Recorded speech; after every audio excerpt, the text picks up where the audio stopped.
दोस्तों, एक बार की बात है। एक छोटा सा राज्य था। उस राज्य में एक संत रहा करते थे जो बहुत ज्ञानी थे, जिसकी ख्याति दूर दूर तक फैली हुई थी। उनके पास कोई भी कैसी भी समस्या लेकर क्यों न आए, वो उस समस्या का समाधान अवश्य करते थे।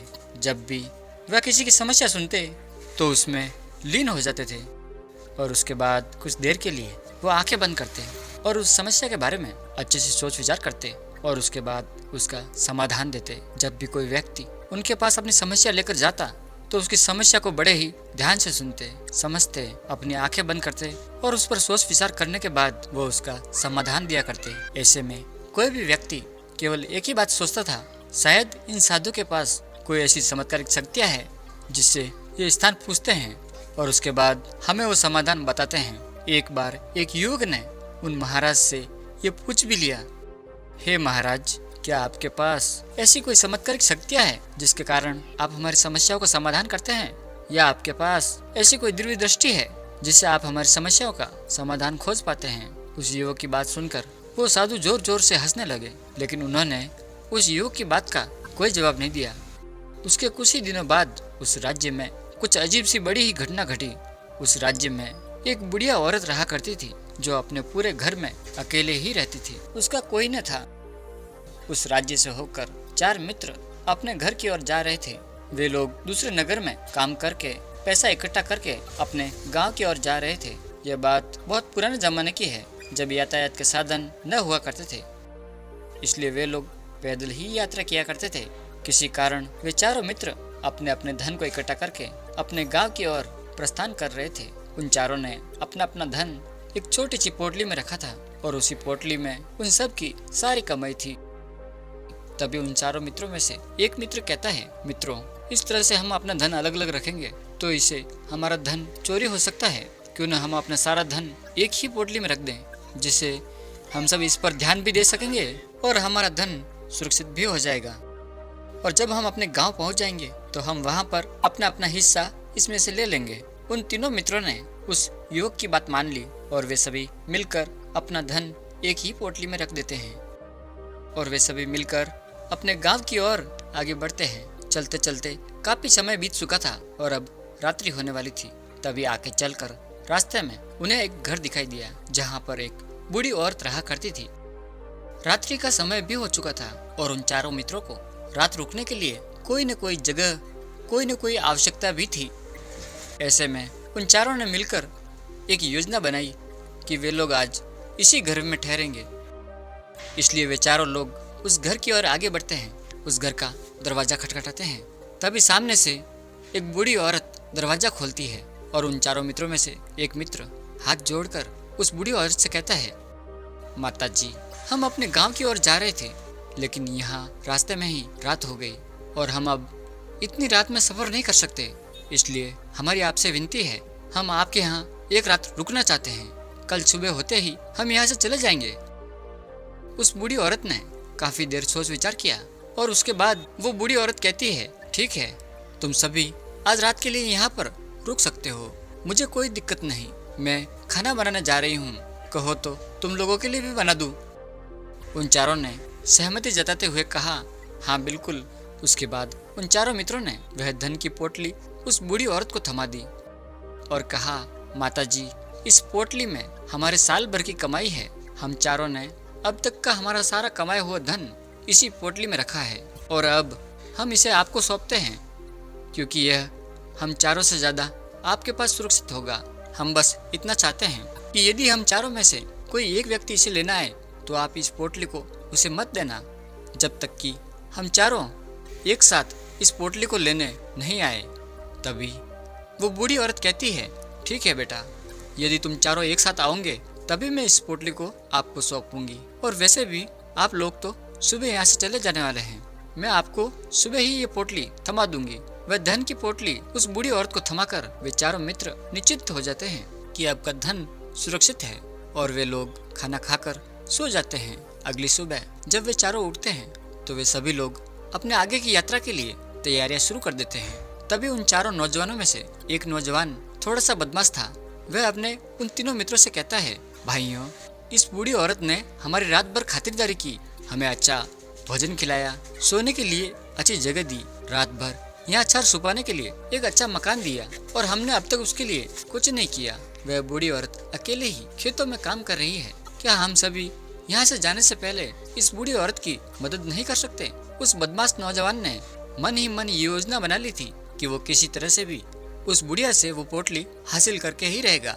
बाकी के तीनों मित्र उसकी बातों में आ जाते हैं और वे सभी मिलकर उस बुढ़िया की मदद करने अर्थात खेतों में काम करने के लिए जा पड़ते हैं। वे सभी मिलकर खेतों का काम कर ही रहे थे कि तभी वो बदमाश, वो नौजवान बाकी अपने तीनों मित्रों से कहता है, मित्र, मुझे जोरों की प्यास लग गई है, मैं जरा उस बूढ़ी औरत से पानी मांग कर लाता हूँ। वो बाकी मित्र भी अब काफी थक चुके थे, उन्हें भी जोरों की प्यास लगी थी, इसलिए वो तीनों मित्र उसे वहां से जाने की अनुमति दे देते हैं। जैसे ही वो बदमाश उस बूढ़ी औरत के पास पहुंचता है, वह उस बूढ़ी औरत से कहता है, माता जी, अब हम यहाँ से जा रहे हैं, कृपया करके हमारे धन की पोटली हमें वापस दे दीजिए। इस पर वो बूढ़ी औरत कहती है, नहीं नहीं, जब तक तुम चारों एक साथ ना आओ तब तक मैं पोटली किसी को नहीं दे सकती। तुमने तो कहा था कि जब तक हम चारों एक साथ ना हो तब तक ये पोटली किसी को नहीं देनी है। तभी वो बदमाश उन तीनों की तरफ इशारा करते हुए कहता है, लाऊं क्या? उन तीनों ने सोचा कि हमारा मित्र हमारे लिए पानी लाना चाहता है, इसलिए वह हमसे आज्ञा मांग रहा है। तभी उन तीनों मित्रों ने इस बारे में उस युवक से कहा, हाँ हाँ ठीक है, ले आओ। ये देख उस बुढ़िया को ये लगने लगा कि अब ये चारों यहाँ से जाने वाले हैं और ये अपनी पोटली मांग रहे हैं, इसलिए उस बुढ़िया ने वो पोटली लाकर उस बदमाश के हाथों में दी और वो बदमाश उस पोटली को लेकर वहाँ से चला गया और बाकी के तीनों मित्र अपने खेत के काम में व्यस्त हो जाते हैं। कुछ देर के बाद जब वो तीनों खेत का काम करके वापस लौटते हैं और उस बुढ़िया से कहते हैं, माता जी, हमारा मित्र जो यहाँ पानी पीने आया था वो कहाँ गया? इस पर वो बुढ़िया कहती है, क्या वो पानी पीने आया था? पर वो तो कह रहा था हम चारों जा रहे हैं, कृपया करके हमारे धन की पोटली हमें दे दीजिए। तभी वो तीनों बड़े आश्चर्य से उस बुढ़िया से कहते हैं, माता जी, हमने भला कहाँ वो पोटली मांगी थी, हमें तो प्यास लगी थी और हमने पानी के लिए इशारा किया था। तभी वो बूढ़ी औरत उन तीनों से कहती है, पर वह तो वो पोटली लेकर जा चुका है। तभी वो तीनों मित्र सर पकड़कर रोने लगते हैं और कहते हैं, माता जी, उसमें हमारा सारा कमाया हुआ धन था जो वो अकेले लेकर भाग चुका है। हमने तो आपको कहा था कि हम जब तक चारों एक साथ ना आए तब तक आपको वो पोटली किसी को नहीं देनी है, फिर आपने ऐसा क्यों किया? इसमें आप ही की गलती है।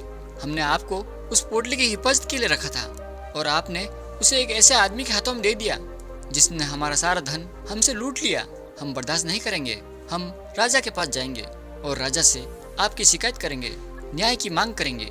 अब तो इस बात का राजा ही फैसला करेंगे। वो तीनों नौजवान क्रोधित होकर राज दरबार में पहुंच जाते हैं और अपनी सारी समस्या उन राजा को बता देते हैं। जब वह राजा उन तीनों नौजवानों की बात ध्यानपूर्वक सुनता है तब वह तुरंत ही उस बुढ़िया को राज दरबार में पेश होने के लिए कहता है।